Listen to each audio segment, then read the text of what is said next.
नमस्कार दोस्तों, देश में अब मौजूदा मुद्दों को छोड़कर के इतिहास पर ज्यादा बहस होती है, ये तो आप जानते ही हैं। और आजकल ऐसा ही एक मुद्दा मार्केट में आया हुआ है। ये मुद्दा है औरंगजेब। जी हाँ, दरअसल आजकल औरंगजेब को कोसने का ट्रेंड चल रहा है। लेकिन इसी कड़ी में महाराष्ट्र में सपा के अध्यक्ष अबू आजमी ने औरंगजेब की तारीफ कर दी। उन्होंने तारीफ करते हुए कहा था कि औरंगजेब के शासनकाल में भारत की सीमा अफगानिस्तान और बर्मा तक पहुंच गई थी। हमारा जीडीपी 24% था और भारत को औरंगजेब के शासनकाल के दौरान सोने की चिड़िया कहा जाता था। दोस्तों, उनके इस बयान पर महाराष्ट्र के डिप्टी सीएम एकनाथ शिंदे काफी नाराज हो गए। वो बहुत भड़क गए और इसका विरोध करना शुरू कर दिया। इसके बाद विधानसभा में भी जमकर हंगामा हुआ।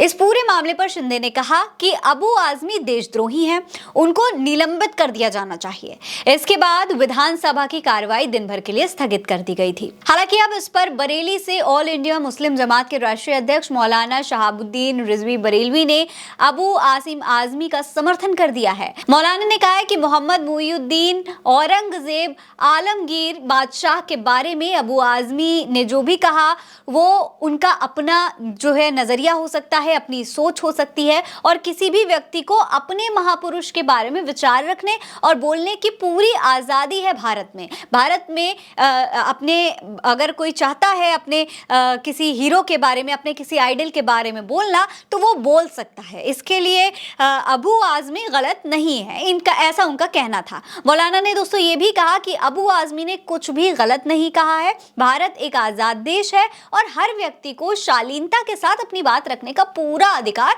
होता है। इसके अलावा मौलाना ने यह भी कहा कि सपा नेता अबू आसिम आजमी ने कोई भी ऐसी बात नहीं कही है जो कि देशद्रोह के दायरे में आती हो। जो लोग उनके खिलाफ देशद्रोह का मुकदमा दर्ज कराने की बात कर रहे हैं और उनकी कानूनी कार्रवाई की बात कर रहे हैं, वो सब फिजूल की बातें हैं। उन्होंने देश के खिलाफ कुछ भी नहीं कहा है।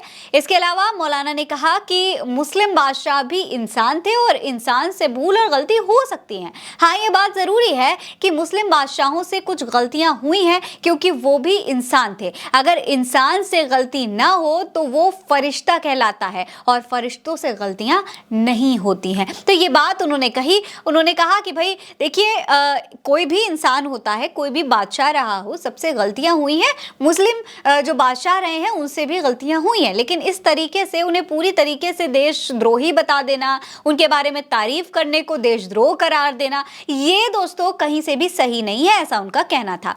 इसके अलावा मौलाना ने आगे कहा कि अब पुराने जमाने की बातों को छोड़कर प्रधानमंत्री नरेंद्र मोदी के नए भारत की बात करनी चाहिए। देश और प्रदेशों की तरक्की कैसे होगी, इस पर चर्चा होनी चाहिए।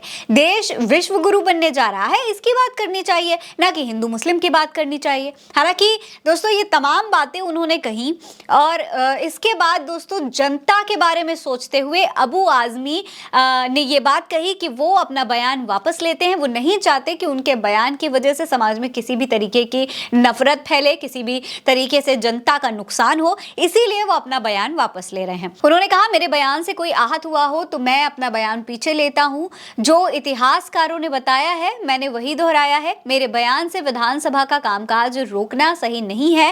ये महाराष्ट्र की जनता के साथ नाइंसाफी होगी। तो दोस्तों अगर देखा जाए तो साफ तौर पर वो इसलिए अपना बयान वापस ले रहे हैं क्योंकि वो नहीं चाहते कि उनके बयान की वजह से, एक छोटे से बयान की वजह से विधानसभा का जो कामकाज है उसमें किसी तरीके का नुकसान आए, जिससे जनता को कोई भी नुकसान ना हो। और उन्होंने ये भी कहा कि भाई जो वो बात कह रहे हैं वो साफ तौर पर इसीलिए कह रहे हैं क्योंकि इतिहास के पन्नों में ऐसा लिखा हुआ है, उन्होंने ऐसा पढ़ा है।